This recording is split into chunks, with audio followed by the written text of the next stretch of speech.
Hey there, honey bunnies. Welcome to episode 38. You're allowed to have it easy, and you're not responsible for anyone but yourself. I've spoken to a lot of women lately struggling to let go of struggling, struggling to give themselves permission to experience ease, to choose something different rather than keep trying to change what exists and make it something else. It's a difficult concept and it's a difficult thing to let go of. I'm going to say for everyone, but I'll speak to women. That's the experience I know the best. When we're raised to be responsible for everyone and everything, we're not. And spending energy working on other people being happy so that we can be happy and we can all be happy is wasted effort. And even deeper is a way to avoid not being in your own body. It's a lot easier to put your attention on other people than to deal with what your own body is trying to tell you. It's misguided. Although it feels like a selfless giving thing to do, it's actually not. It's actually using other people in a selfish way as a tool to not deal with your own stuff, to not even be aware of your own stuff. If I focus on the suffering of everyone around me, then I very conveniently avoid dealing with my own suffering and the way I create it, and the way I keep it in place, and the way it affects me and everyone around me, and the way it contributes to what I'd rather not contribute to the whole collective. Using people as tools for escapism, not cool. And we all do it. And it comes down to this idea that if everything is easy, what in the world are we going to do with ourselves? America as it exists today was founded by people who really, really liked their suffering.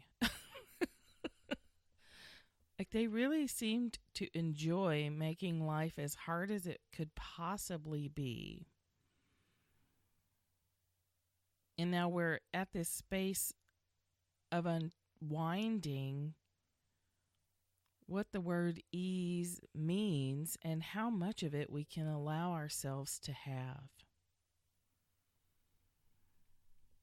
It's been a theme in my life for, I don't know, maybe about 3 months, 4 months. When I really started getting deeper into human design, when I started offering chart interpretations for people, when I restructured Sovereign Storytellers to cover the 9 centers of human design rather than the 7 chakras of the Hindu system. Because I'm a projector, and projectors are here to learn and to guide, not necessarily to, not at all to, work 60-hour weeks for 50 years and then retire. I suspect a lot of people with autoimmune disorders are projectors or have a lot of open centers, which, by the way, Sovereign Storytellers is open for enrollment, and the early bird discounts, which are significant, expire in 4 days, 5 days, at the end of the month. Also, this is the last time I'm teaching this course. And it will get down to it. Why you are so focused on everybody else. Why you use world events and politics and addictions and crises as a way to escape yourself.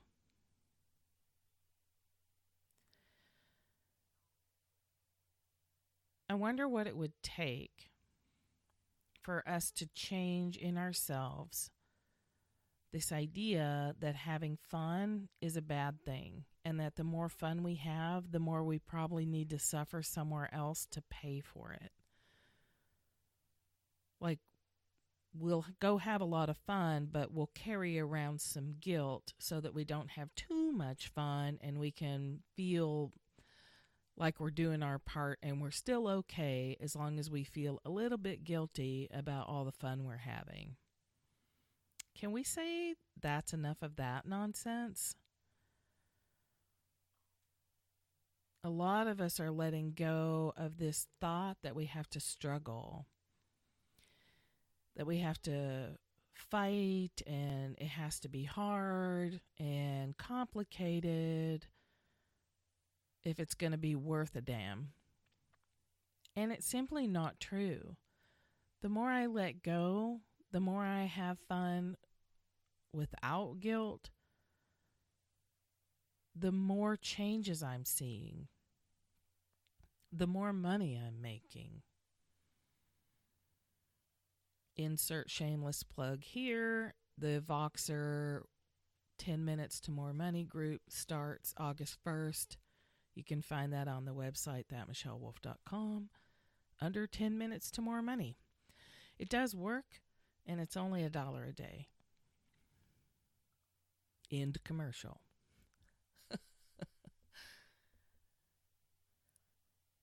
We can't go where we need to go as a country shackled by these concepts of punishment and pain. Our country just scheduled 5 executions. The stuff at the border, people are dying, children are dying, all those things, they're all real. And we're seeing a growing divide. Even from 6 months ago, the division is even bigger. I suspect that what happened in Puerto Rico is where we're bound, where we're going. You can Google that. Puerto Rico over the last few days. They decided they weren't having it, and they took to the streets, and they changed it. And I don't know. But here's the thing, because I can really get off on a tangent on that one, and I don't want to go there now. What I'm encouraging you to do is take a look at all the places that you're using externals as a tool to avoid. And those tools to avoid are locking your pain in place, and it cannot move. So you're stuck in an endless loop year after year after year. You take programs and say they don't work, and you get offered tools and you say no thank you, or you say I'm not ready, or you say I can't do those. It gets pointed out to you that you're doing the thing that keeps you stuck, and you decline to become aware of it. I witnessed that happen so many times when I was a therapist. You can point it out to the person that right now, what's happening right now is what you came through the door and said you wanted to change today. And the mind will take over and explain it all away and justify it, and the therapist is left just shaking their heads and holding space and hoping that one day that person will be free. Many times people would say, my coach isn't giving me what I need. I took this program and it didn't give me anything. And then you take the same program, or you go look at the curriculum or whatever, and it's loaded with tools. And of course, this is easy to see in other people and not so much for ourselves. But what would happen if we let ourselves have it easy? What would happen if we stopped defining our worth through struggle and pain? And there's the pain of growth that's the good kind of pain, like when you first start lifting weights and you haven't for a while and it hurts, but it's kind of a good kind of hurt. Or the physical pain that comes from decluttering, an entire room and you're tired, but it's a good kind of tired. I'm not talking about that. I'm talking about the struggle that goes on and on and on, and people are always complaining about, oh, I'm so tired, and oh, I'm so this, and oh, I can't accomplish what I want to accomplish because blah, blah, blah, blah. Again, no judgment, because we all do it. But our world is asking us to do something different, to get back in our bodies and make different choices.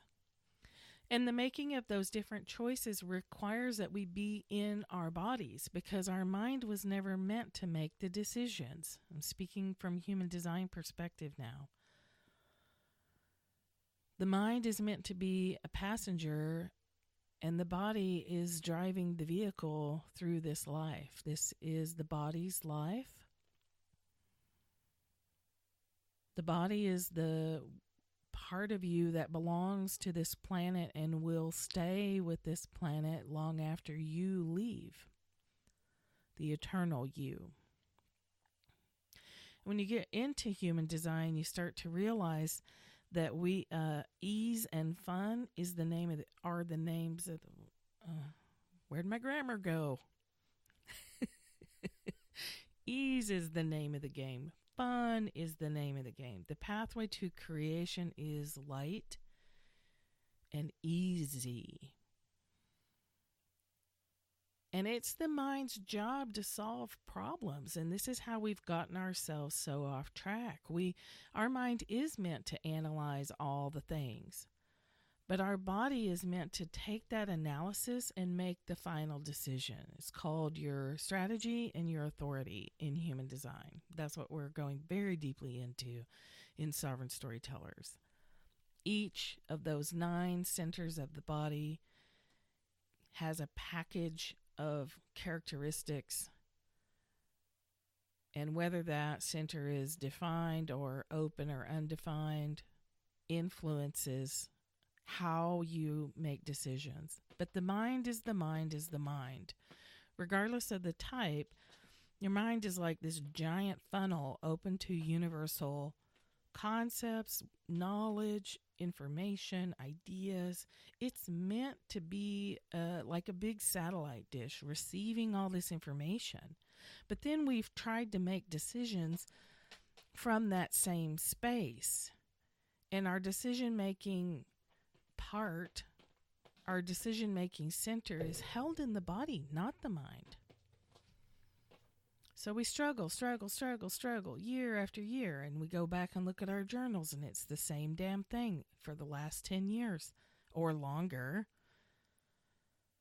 Going in circles, chasing our tail, making a little progress maybe, but not much, and not sustainable. Make a little progress and backslide. Make a little progress and backslide. Feel like losers. I know I can't be talking about just myself here. Can we say enough already?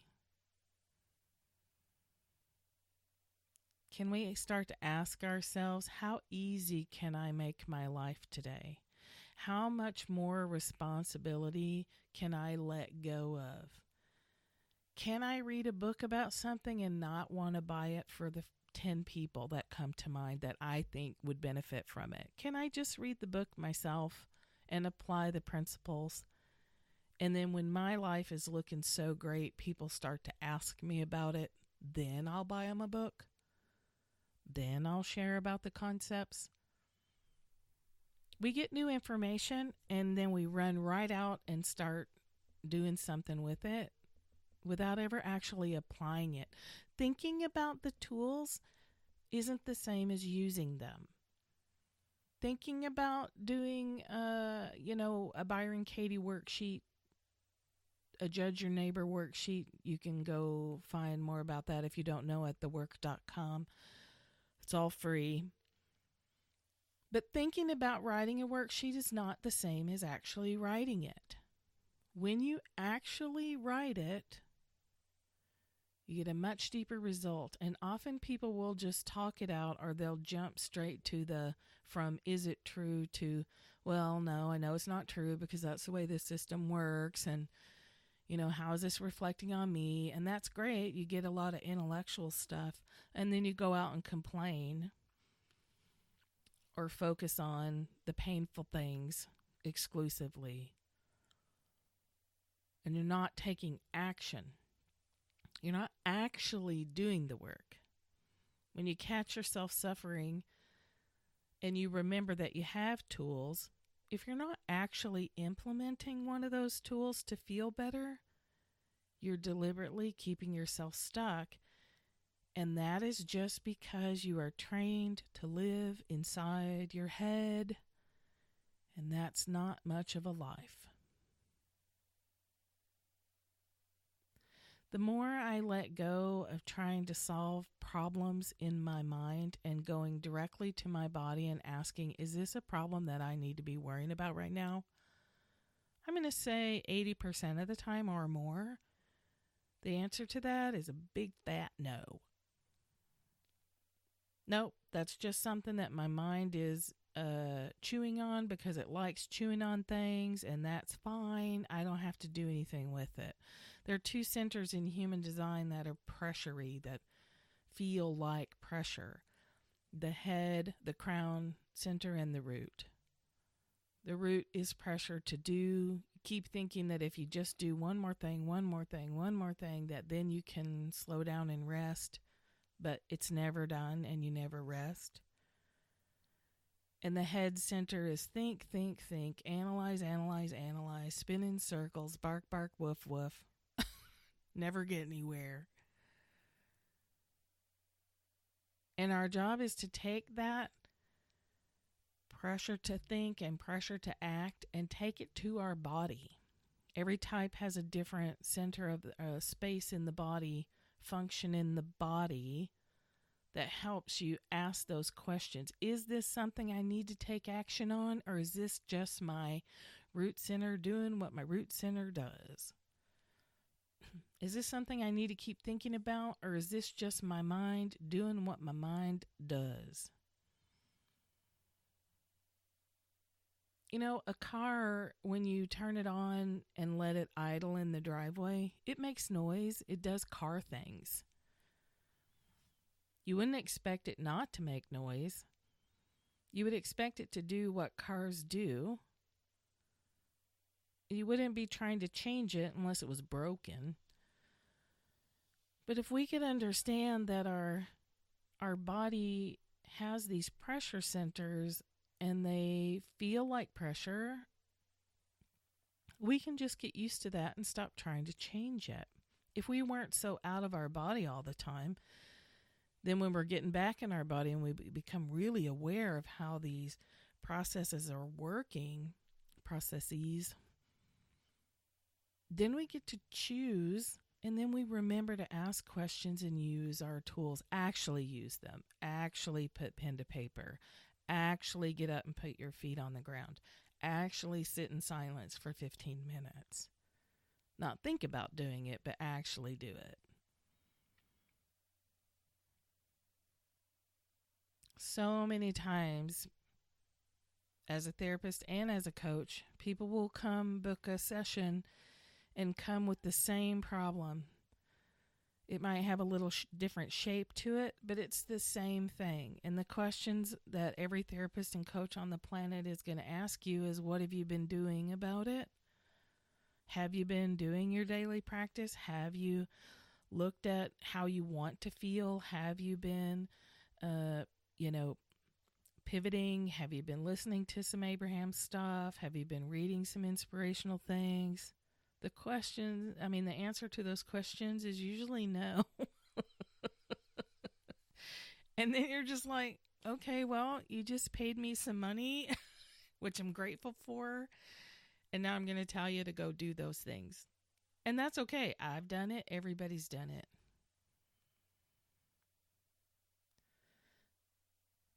And can we say enough already? Can we make a commitment to ourselves as deep as the commitment we've had to staying stuck? Can we commit to setting ourselves free just as much, with that much devotion and attention and obsession? What if you were obsessed with making your life as fun as it could possibly be? What if every morning you woke up and asked, I wonder how many ways money can come to me today, and started to show yourself that you don't actually have to be chained down to one avenue? What I love about the Voxer Money Group is we're using the one command, and we're doing it every day, which takes about 10 minutes. And all you have to do is listen. Like that one, all you have to do is show up every day and just listen. And yet, people will skip days on end and then wonder why it's not working, when all you have to do is listen. But the one command is, it's a process, but the bottom line is, I don't know how I fill in the blank. I only know that I do now and I am fulfilled, or I only know that it is so now and I am fulfilled. So, for example, I don't know how Sovereign Storytellers is filled at the number I feel would be the best group for all of us. I only know that it is now and I am fulfilled. There's a process to that. It's more than just saying that, but it's pretty simple. It's pretty easy. We don't like easy so much though, right? If we're still hooked on struggle, we want, instead of one command, we want 12 commands with 14 sub-commands and footnotes. We want it. Let's make it as hard as we possibly can. If it's not hard, it's not worthwhile. We can change that. We can understand that our mind is it's just meant to think, and it loves to chew on problems, and we can let it do that, and we don't act on it without checking with our body first. We give ourselves permission to have fun without the guilt, and to feel into all the stories that will come up when you decide you're going to stay in bed all day and stare out the window. Maybe read a book, maybe not. Maybe just lay there and watch the light move. Or that you're going to take a day and go wander around someplace you've never been before. Drive to the city next to you and play tourist. Go to a museum that you've never gone to before. It doesn't have to be expensive. Or maybe you just have a spa day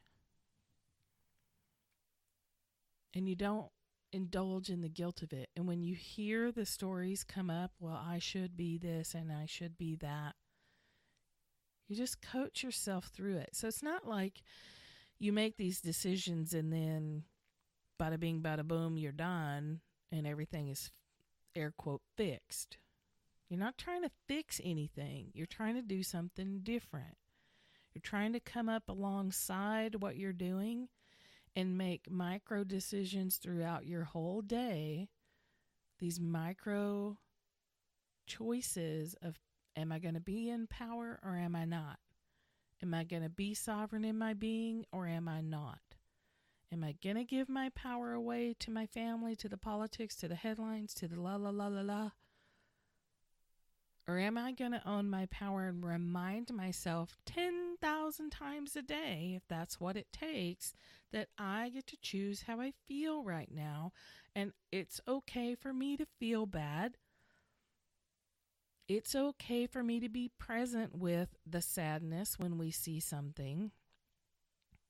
Esther Hicks says this and has for years. You take your emotional hit and then you gently move yourself back over to where you want to go.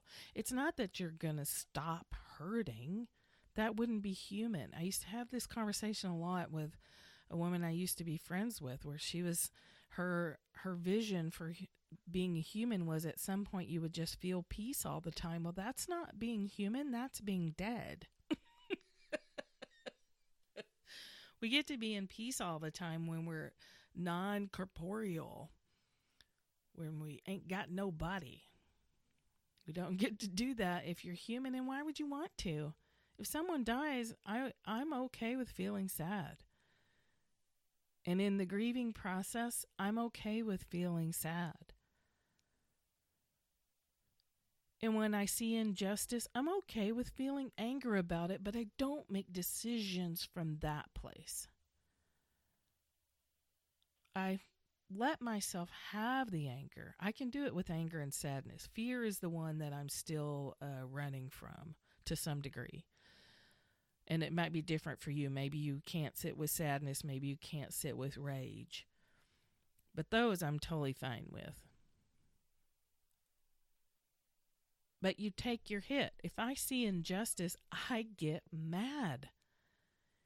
And if it's injustice against children and animals who aren't, who don't have the same kind of choices as an adult does, my rage can get pretty hot, like white hot, like the white hot heat of 1,000 suns kind of hot. But I don't make decisions from there.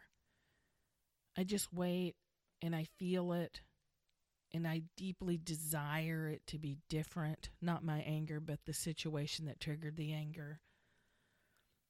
And then I gently, little by little, as that feeling comes and goes, takes about 90 seconds. When that hot heat fades, then I start to ask, okay, what's next? What do I want to do about this situation? Do I need to write a post about it? Do I need to do a podcast? Do I need to donate? Do I need to join a committee? Do I need to go to a march? Do I need to do all of those things or none of those things? Maybe I just need to pray. But I let my body be the I let my body be the decision maker these days. It turns out my body's a lot smarter than I am. My body is all about efficiency.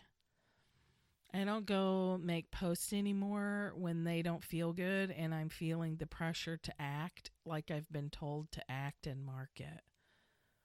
No, ma'am. If my body is not like, oh, I can't wait to share this with them, then I don't post it. I quit writing blog posts altogether because, you know what, I don't enjoy it. And I was making myself do it, and I didn't love it, and I kept avoiding it. Then I would have guilt, and then finally I was like, hey, you know what? I'm a sovereign storyteller, and I can tell myself a different story about this, which is I don't enjoy this, so I am not doing it. I'm asking lots more questions these days because now it's become a habit. And this has been years long of when things get sticky, what's trying to happen here? What else can I see here? What can I be grateful for? What can I appreciate? What's trying to shift in me? What's trying to be born through me? What am I looking at that has me off track? What else can I look at? How else can I see this? What else can I choose right now? How much more can I appreciate today? You start peppering yourself with questions. You can even write them out ahead of time, put a list on the fridge, and just start peppering yourself with questions. Things will shift. What tool can I use? Can I go outside and take a moment? Can I sit in silence for 5 minutes and tune into my body and see what my body is trying to tell me by digging in her heels against what I'm trying to do right now.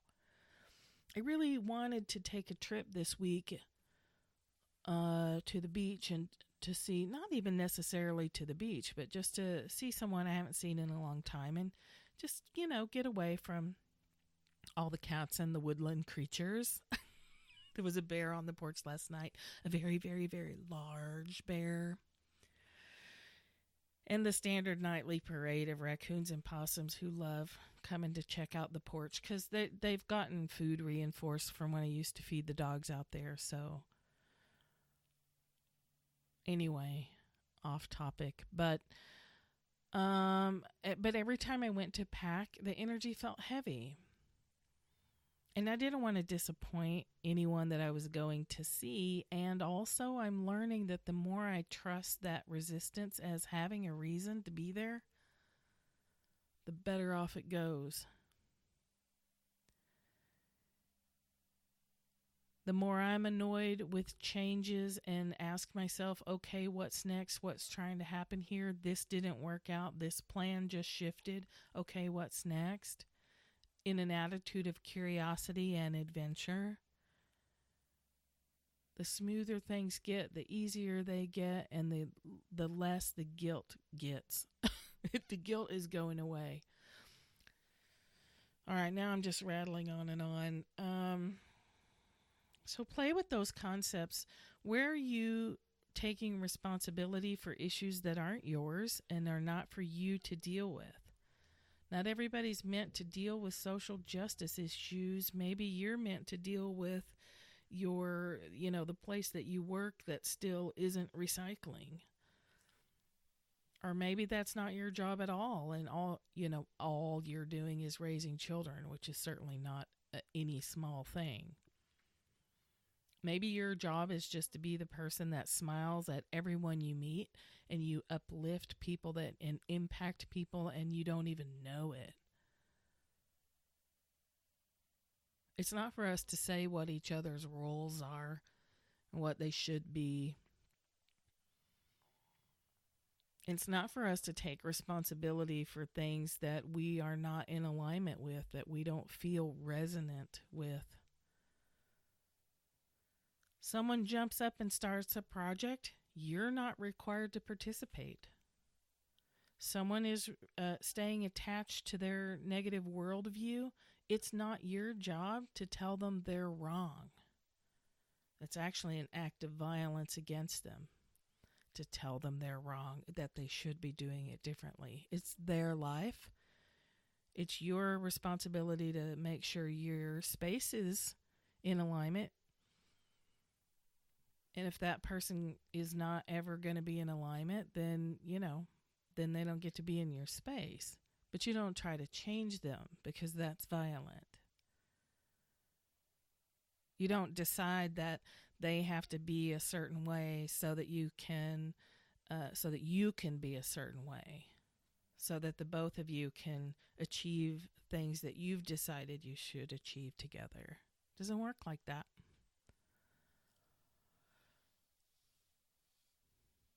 All right, I'm going to stop there. Play with those ideas. Where am I taking responsibility that's not mine? Where am I trying to solve problems that can just be dropped and I could choose something different? Where am I trying to change something heavy into something light rather than just choosing something light, rather than just choosing something new, something easy?